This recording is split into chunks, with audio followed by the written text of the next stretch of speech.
Hey, it's Bill, and you're tuned into the Pennsylvania Rock Show featuring the best unsigned rock and metal that Pennsylvania has to offer right here on PARockshow.com, MegaRockRadio.net, 107.1 FM, St. Louis, Missouri, AltRockRadio.ca, Hamilton, Ontario, Canada, RootarooRadio.com, San Diego, California, XRPRadio.co.uk in Birmingham, United Kingdom, and right here in the thriving metropolis of Leechburg, Pennsylvania, with our two red lights, buildacene.com/radio.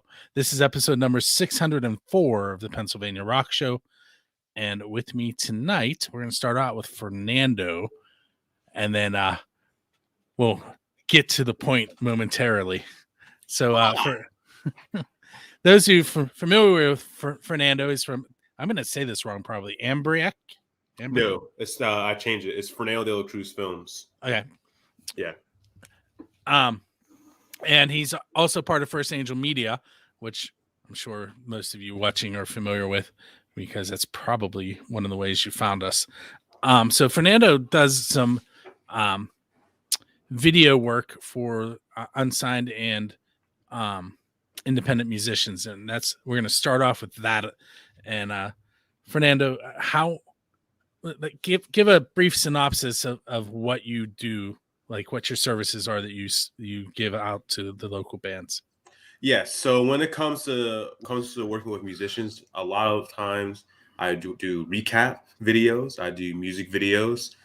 Love music videos. I even started doing documentaries for musicians so that they can have a backstory, so their audience can have a personal connection with them. And now I'm starting to get back into photography now. So I'm doing I'm doing some concert photography once the snow goes away, because no one wants to go to a concert in the cold anymore. So, and plus COVID, and also do like portraits, band photos. So those are my services when it comes to musicians. We get that out of the way because First Angel Media. yeah, I gotcha. But the reason that you are on tonight is talk about another project that you have going on, and I'm going to go ahead and bring one of your partners. The right word? Hey, he's not there. That's weird. Charlie, are you there? Yo, he's here. He literally just walked in. Oh, nice. Well, then we'll take him off of that screen. There we go. Charlie, he's on his way. So it's me, Charlie, and Zay will be back in a couple of minutes, right after the break. So yes, me, Zane, and Charlie, we are now starting our own company together because we also been doing a lot of films lately. So recently, we just got done filming A Killer's Diary. Just a couple of days ago, we just started filming Bachelorette, and now we're starting to prepare for another film next month called Lore 2. So we've been working with films nonstop. Ironically, we got together through films that were web series that were a fail. But now here we are making great films, and we're killing it. Like we started together like around like 2020. 2020, yeah. But if you really look at it, it was less. It's been 2 years, but you really look at it, because me and Charlie were talking about this the other day. It's been less because of COVID, the lockdown, but we're still freaking hustling, still going. We literally got, like, if you look over here, we literally got a list of all the films we're trying to do this year. So I can't believe how you did that perfectly. Most people, because it's reversed, can't figure out which way, including me, and I do it all the time. I'm like, it's there. Because it's weird looking at yourself in reverse. Right. But yeah, like now we're like doing films nonstop together.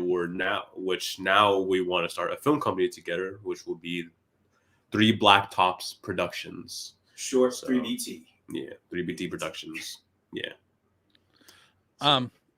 So what, like, there were definitely horror films in that list. Is that what your main genre? So we mainly do horror films, but we're trying to get outside of that. So right now, we're like yesterday, 2 days ago, we just got done started filming Bachelorette. So that's like a romantic comedy, I guess you could say. Yeah, it's romantic. Yeah, it's a rom-com. It's pretty much pertaining to, I don't want to give out too much information, but let's just say in a nutshell, a lot of things happen. Almost think similar to The Hangover, close to The Hangover. So yeah, it's going to be a very interesting project once we finish it. I think a lot of people will like it once they actually view it. So it's going to be a really good project. So that made me think of one of the questions I do ask bands that will easily translate over. So there's an apocalyptic event and only a handful of people survive. Which one of the films that you've recorded so far could help repopulate the earth? That's a hard one. That is a hard one. Which one would repopulate the earth? I think I've heard that type of question. So basically, what's going to put them in the mood? Probably Bachelorette. Yeah, Bachelorette would put them in the mood if that was the case. Yeah. What else can I think of? Other projects? Well, because we basically Onset too. Onset is another one which we're trying to make that into more of a. Well, we can make it into a film or more of a web series. More like a web series. Web series. Yeah. Okay. It started out as like a film because we recently did a 40-hour film last summer for Onset.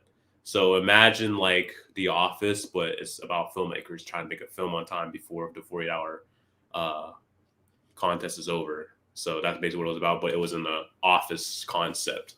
So you saw like the whole, like you see your person with the cameras, you see all the mics and whatnot. So that type of style. So It was a success. We didn't win anything, but everyone loved it. So we decided, why not make it a series? So cool. Yeah. So there has to be script writing and casting, and how do you guys go about all of that? So when it comes to the writing, Zane, he's not here yet, but he wants to get ice cream. Yeah. We can tell everybody. Like, I'll be right back. I need the ice cream for this. Yeah, he's mainly the writer. I write too, but it's mainly him that writes. And then when it comes to casting, we just go first with people that we know, and then now we're starting to reach out to Facebook and whatnot. Which literally, like last month, I did one post, and it was booming of people how many actors wanted to work with us. It was like it was crazy. So that's how we mainly do it, and we're starting to try to get into doing more auditions to get the type of actor we're looking for when it comes to the characters that we want. So, yeah, it doesn't take us that. I mean, it depends on the concept, especially when it comes to, like, if it's horror. That's mainly, like, if you know, that's like mainly our genre because we're good at writing horrors. But we're trying to get more outside of that to show that we're well-rounded, not just one type of genre. You know, so like writing Bachelorette for Zane was really, really challenging because it was a comedy. So, but he did it with the help of Marlo, because she's a writer as well, and she's actually directing this film as well. So we're having other people to come into the group so that we can not just be as us. So we're trying to find other people because it's a lot on the three of us. Yeah. Well, two for now, but three. Yeah. Once he comes back with the ice cream, we can say three. Yeah. He has no idea. He's not here. We're gonna. By the time he comes back, this will be all over. He'll be like, "Oh wait, did I miss it?" I was like, "Yeah, get ice cream, man." So being an equipment person somewhat, because if you go to my Build a Scene website, I have a page that is dedicated to just all the equipment that I use. What is your favorite piece of equipment that you use when you're filming? No, that's for me. Yeah, that's all you right there. When it comes to the filming equipment, I like to use the camera the most. I love, people would say, because I own the A6400, the A7 III, and the Pocket 4K. People would automatically think it's the Pocket 4K because it gives that red type of look. It's called the poor man's red. But for me, it's like I like the A7 III more because I guess you can say I've gone too used to using a Sony, whereas Pocket 4K, it's a beautiful camera, but what you have to go through for it, the work you're paying for the body itself, it's $1,200. Then you got to buy the lens. Then you got to buy the battery pack because the batteries it take is crap. And then you got to buy an external storage. Then you got to buy a cord for the external storage to go into the camera. Then you got to buy a cage. And then you gotta buy a grip. You see what I'm saying? It's a lot to handle, and it's about time it's done being built. It's freaking heavy. Which it's the cinema camera. Cinema cameras are made to be built, but after a while, when you're on a time limit, like how we are, the A7 III has great autofocus, great low, like it's a full frame sensor, and I already have a bunch of Sony lenses, and it's easy on the gimbal as well because it's lighter. Whereas the Pocket 4K is literally this wide, so it's hard to balance on a freaking gimbal sometimes. So that's why I like shooting with A7 III a lot more. Plus, I'm doing photos more now lately, so it's a hybrid. So I'm going to go back in time a few years here for a moment. So the first photo shoot that I ever did at Bands, you were there doing it. Yeah. So Justin Wade? No, it was Frank Vieira. Frank Vieira. Yeah, right. Yeah. So it was I mean, I'd been doing photos, but that was my first paid gig. And I was really panicked. And Fernando was there as First Angel Media also. And it calmed me down. And now I've been doing it all the time. I was like, hard. But my question for you is what were you shooting with that night? Do you remember? That was the Sony A6400 using, it was my A6400 using my first Sony Prime lens. Who put that? I'm sorry, I got distracted. It was the A6400 using my first Prime lens, the 32 millimeter Sigma 32 millimeter. I literally got that Prime lens the day before just for that set because I was like, that was my dream. I want to get a Sigma lens. I finally got the glass, and that was my first official Prime lens for a crop frame sensor. It was amazing. So, yeah, that was my first paid gig, and I wasn't really supposed to be there. Oh, really? I didn't even know that. Yeah, it was supposed to be Joanna, but she got food poisoning. Oh, that's right. I forgot about that. Right. And all the other photographers were out shooting something else, and I was like, I guess I can do it. And it worked out. Yeah, it was a fun night. I did get a lot of shots of Fernando though, because it was first time, and I wasn't real good at getting him out of frame. Yeah. But all right, so what's your main goal with 3BT? Are you doing the just like film competitions, or what's the end goal here? That's really distracting the hell out of me. Focus, man. Wait, now you got to tell us what's up there. No, because I was looking up my calendar. I'm like, that's none of y'all's handwriting. I know that for sure. I know. And it says, "Hi, Fernando, love ya, Hera Williams." And I was like, oh, that was my friend Lana. She's playing as my wife in Bachelorette. I'm playing the husband. She's playing my wife, and she wrote that on the calendar. I was like, who the fuck is Hera? And that's right.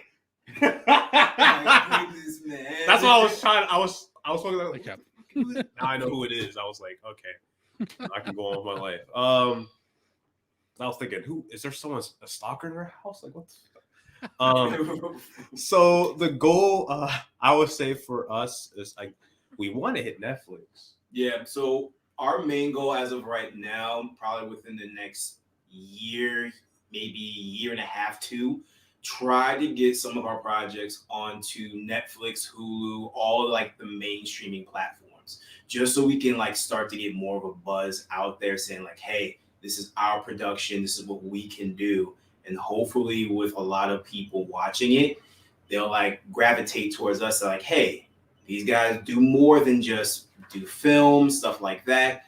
They also do, for example, photo shoots. You know, Fernando, he does cinematography for bands, stuff like that, just to build more than focusing on them, like focusing more than just one thing in general, just to make us a little bit bigger and known. So that's the main goal. Hopefully that works out, which it will. It definitely will. Now I'm curious, how, like, what are the steps you have to go through to get onto like a streaming platform like that? That's an amazing question. That's an amazing question. Let's go to the next one. No. I finally, you have to. How far as I've noticed, it's like you have to have a good story and a pitch, but the pitch also has to have a Bible, because they're not just going to pick anything. And if that, then you also have to also give it to someone that will help you market it through streaming. We're still trying to figure it out, in all honesty. I'm just freeballing on top of my head. There's like there's like a few steps that are like not hard, but you have to jump through circles just to get to that point. You have to find someone that has like that feels as though that they can actually promote your work, and then they start moving around saying like, hey, have you heard of this film, this company? You should go ahead and just give it a look. It's going to take a little while. It's a process, but yeah, it's going to be a long road. So it's kind of like kind of like my podcast. When I first started, it was one place, and now, as you heard, it's all over the world. Nice. Yeah, I heard that too. Now keep in mind that's 18 years. Wow, you've been doing this for 18 years. Yep, since 2004. Wow. Damn. You are still pushing. Well, yeah, because you did it for so long. People start hearing your name and the buzz. So yeah, it makes sense. Nice. The Build the Scene website gets about 250,000 hits a month right now. Oh wow. Which, for I'm pushing local musicians out of the Pittsburgh area, which is definitely a niche. So I will take 250,000 hits from now until I'm done. That's a big number for what when I started, I wasn't thinking that. That's a huge. That's huge hit. Yeah. Yeah. Hey, look, Zane's back. I got my ice cream too. So it's a win-win. What flavor? Pina colada. Oh, that's right. You were talking about that, right? So you're gonna let me try it, right? What? You let's try it, right? Let's finish this first. Okay. That was a no.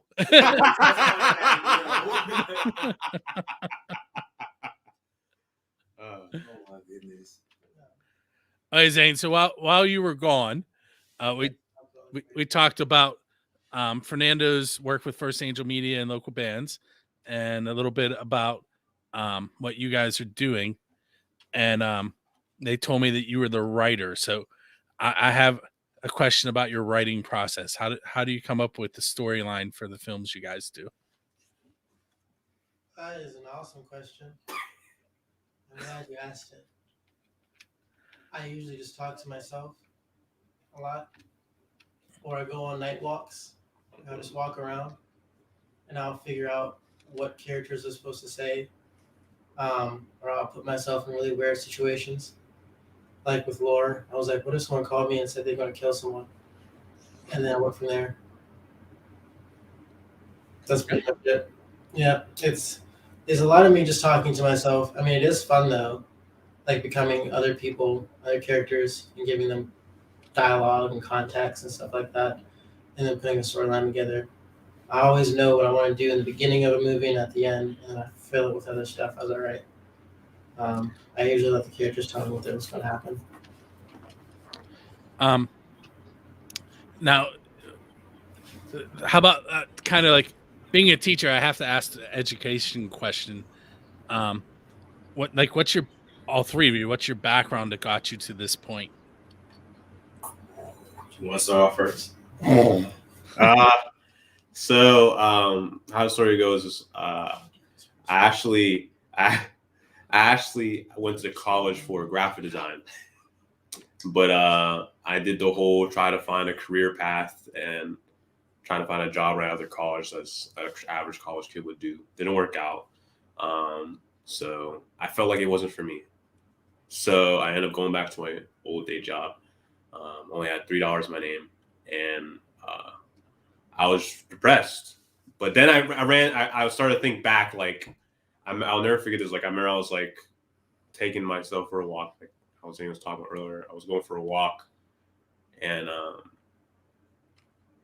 I remember I'd never been in this area before. I was going for a walk, and I was like, there was like these big ass freaking houses, and I was like, I want that shit, but like if I want that, I need to figure out how to get there. So I would think back when I was, what made me happy.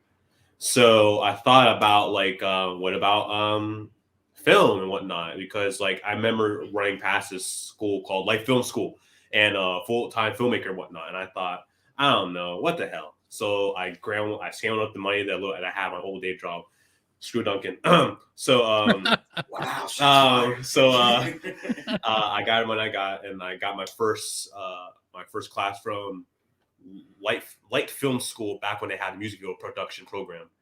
So I got my certificate from that, and I did my first music video with 3 Infinity, and the music video was called Keep Sin. Funny story though, I broke my hand on the day that I freaking was supposed to shoot the music video. And the gimbal itself, I had a gimbal, but I was shooting with a Nikon D3300. The autofocus is crap. So I literally had to manual everything with one hand. With one hand. Yeah, but you would see the music video, you would never believe that. And that was all I had. So I gave it to Twisted Fate Productions, what I'm sure you're aware of. I who am. they are. And they were Jerry and Joya. yeah, like I sent them an email saying like, is there a way that there's an internship or something I can go to? Do you guys have? I'd love to get more into the music industry. They said no, but we do know First Angel Media, and then I met y'all from First Angel Media, which Jonna was telling me saying, hey, so we're doing a documentary called Built by the Scene. Would you like to film it?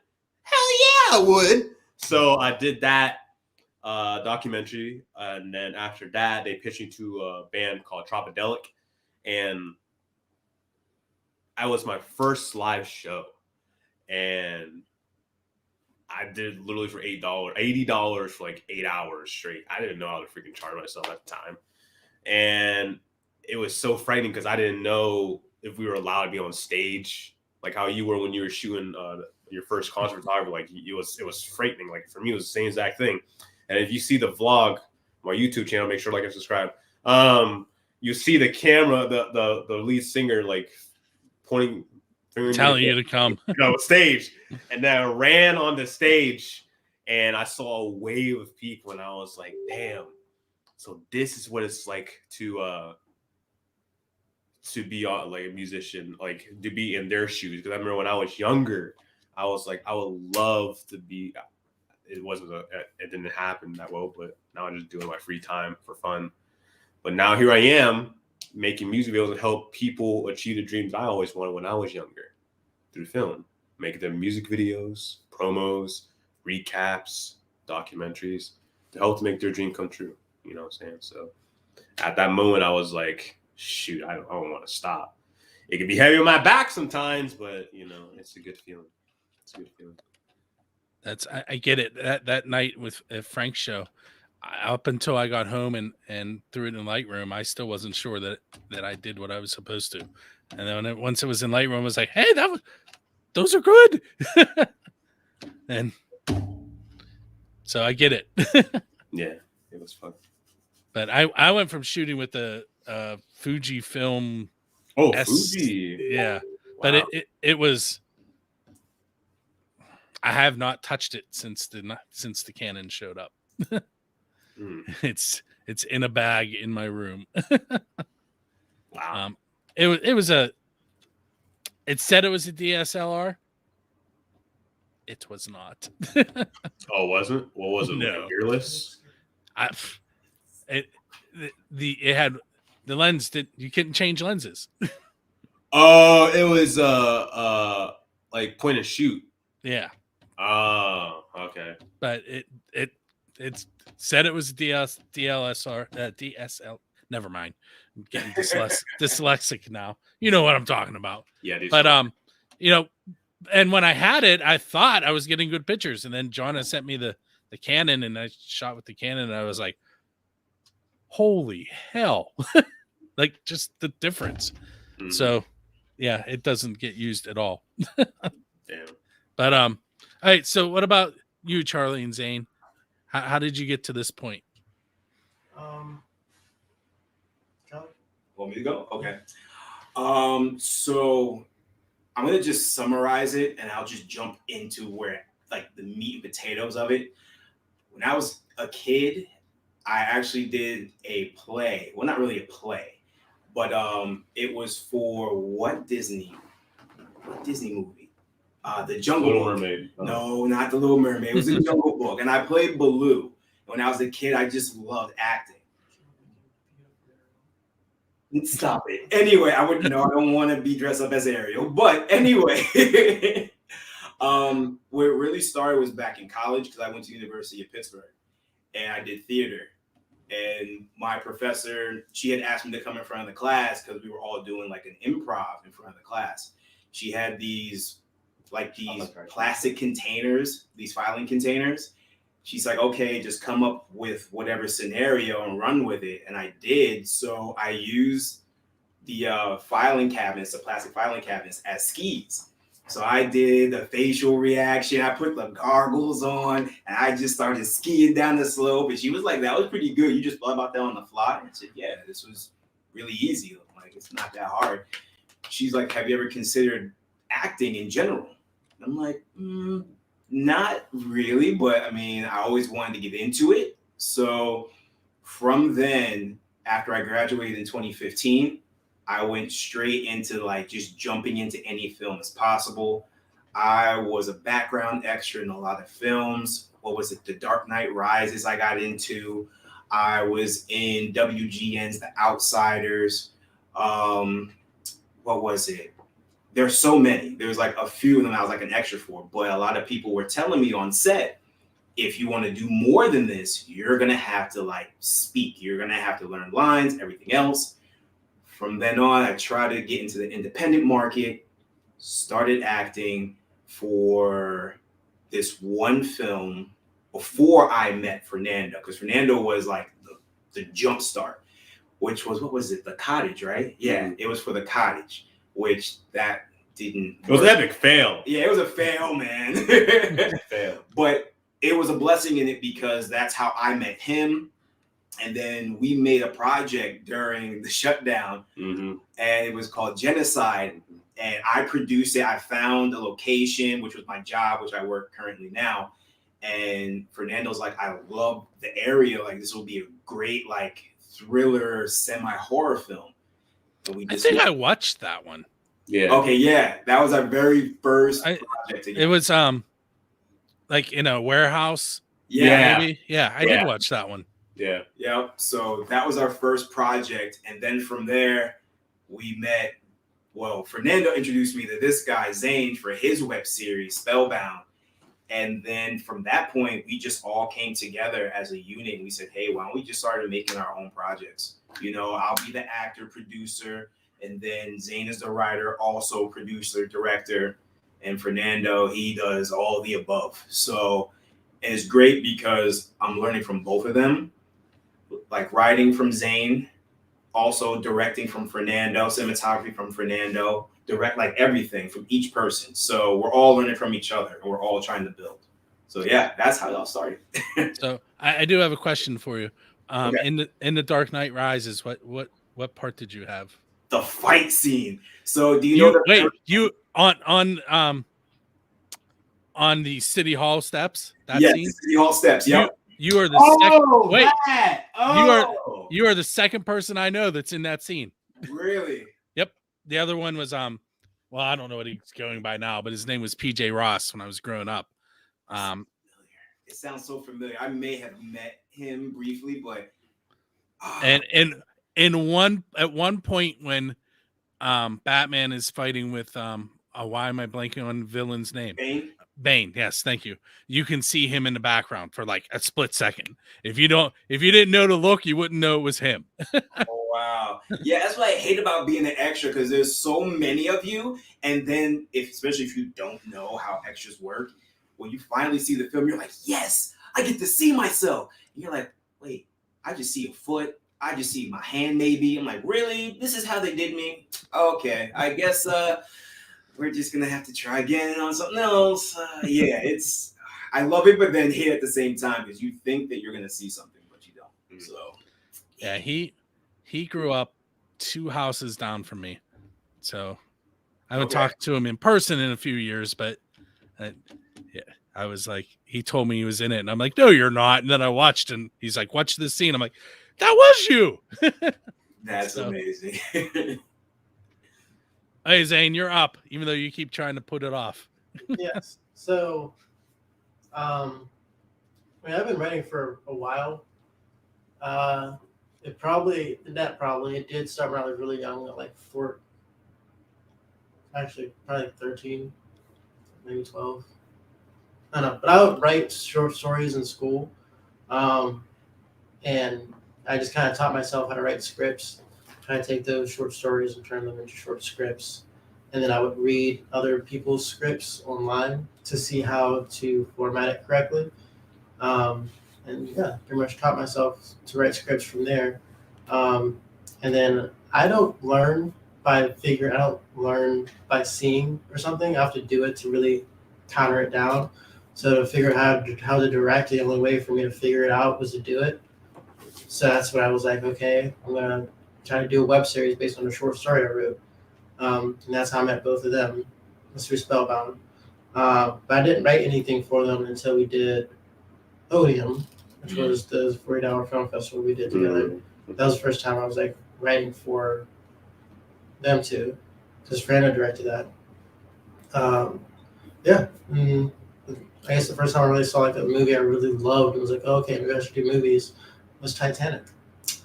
Because that scene whenever Rose is looking up at Jack before she jumps back on the boat, it's iconic to me. Like the music and everything. You can, without saying a word, they said so much. With Jack looking down, I'm like, oh man, I'm about to die. Rose looking up, like, we're not about to die alone. And then she jump back on. Love that. Yeah, it's pretty much that. Really fun. Really, really full of adventure, I would say. But, It is. And Carrie. I love Carrie. So if I could ever remake Carrie, that would be like a high point for me. You know, like the part where they have to like splash blood on her? I always joke, and I'm not really joking, that we would have to do like 10 takes of that. All right, go clean her up, but come back out because we need to do another take of you being splashed with blood.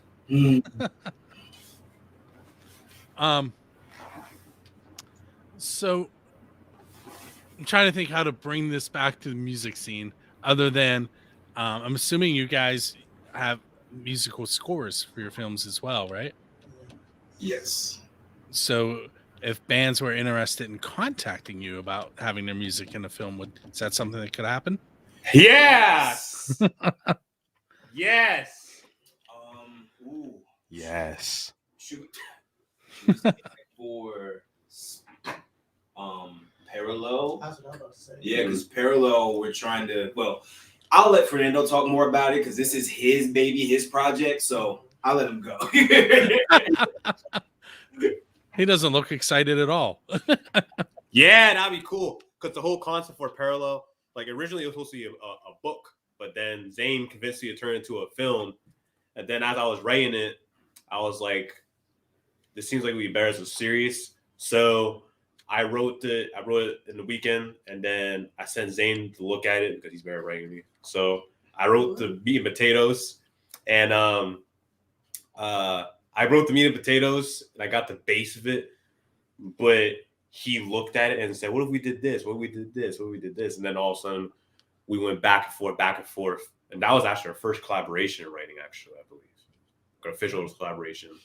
And then the concept for Parallel is supposed to be a punk rock type of style. So if there's punk rock artists that are out there that want to be a part of this web series, we would really appreciate it. You would really appreciate it. And how could they get a hold of you? Oh, so you can contact me. You can contact me on Facebook, Instagram under Fernando de la Cruz Films. And there's that too, right? Oh, hey yo, our Facebook. Oh, 3BT. That's awesome. That's our Facebook. Yes. Oh, that's so cool. That's an awful lot of numbers there, though. So if you guys want to see the address, you can take a look at the video. And I will also put it in the show notes on buildthescene.com. There'll be a link directly to that so people can contact you that way. Is there an email address that they can use? No, not yet. We're still starting to build on it. So we're still trying to make all the social medias for it. But we do have a Facebook for it and an Instagram as well. So, yeah. Mm-hmm. Well, I found half of it then. There you go. Yeah, you're good. But yeah. All right. So I want to thank you guys for hanging out with me on episode 604. Mm-hmm. 604? Yeah. Oh, yeah. For a hot minute, man. You missed it. You said 18? Yeah, I'm good. September 14th will be 18 years. 18 years. Rolling. Wow. Yeah, right? That's what I'm saying. We need to get on that level. Just consistency, man. Well, it's been a lot more consistent since episode 289. Okay. Before that, well, that's so I did 288 episodes, and then I had a 2-year-old, and then I had twin daughters. And when that happened, we took like a year and a few months off. Okay. So I was still putting content out, but not the show. It was like, hey, I watched this band, and here's some pictures, and you can see them but it wasn't a podcast. It was just content on my website. And then my cousin, who was 14 at the time, had learned how to play. He was learning how to play guitar, and he wrote some songs. And I wasn't doing the show, and he was back for Thanksgiving, and he's like, "Hey, I want to be on your show." I'm like, "My show doesn't exist anymore." He's like, "No, I want to be on your show." So after about 6 hours at Thanksgiving at my mom's and him begging, we drove over to my house and we did a show. And that was episode 289, and now I'm on 604. So had he not been persistent that day, it probably wouldn't have happened again. And he ended up actually passing away when he was 18. So every once in a while, I get a message from my aunt and my uncle thanking me for doing the show because they can still go back and listen to him. Right. But yeah, he was in a motorcycle accident the first day of class.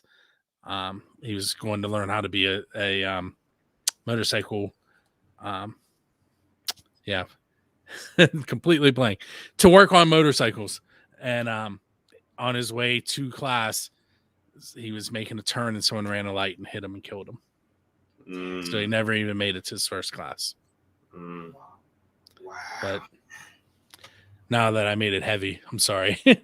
No. That's good. But yeah, that him getting on me that day is the reason it started back up. And you're right, consistency is the way to build the viewers and the listenership, and that's anytime. I've taught a lot of people how to podcast, and that's the first thing I tell them: if you can't be consistent, don't do it, because you're not going to build any kind of following without it. Right. So this one has 604 episodes. Then I have 3 questions and a song, which is on, I think, episode 73. And then Friendly Fire that I do with Jonna, which is a live show that we run video with through XRP. It's Jonna and I versus Tiz and Kat, who are XRP radio executives. We take music from here in our little tri-state area, and we put it up against the music that they have on their station over in Birmingham, United Kingdom. And then there's a live chat room, and they discuss the songs and what they liked and didn't like. And it's really fun. The problem is the chat room is mostly Europeans. So Jonna and I keep losing.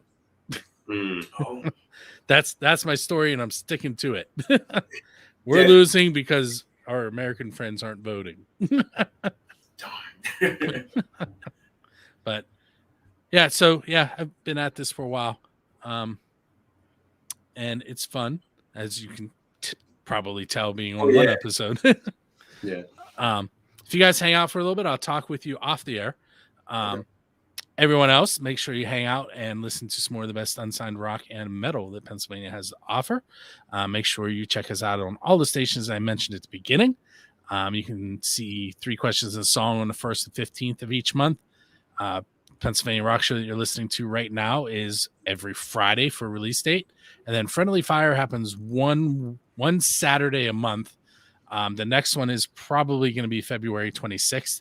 That one's a little more fluid because it works with 4 different people's schedules. But it usually is at 3 p.m.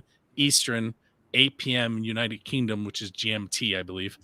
And it runs about 2 hours. And it's a lot of fun, and you get to hear Jonna and Tiz. It's the word I want to use here without you get to hear their interactions. That's what we'll go with. Anyway, episode 604. We'll check you out next time. Peace. Bye. All right.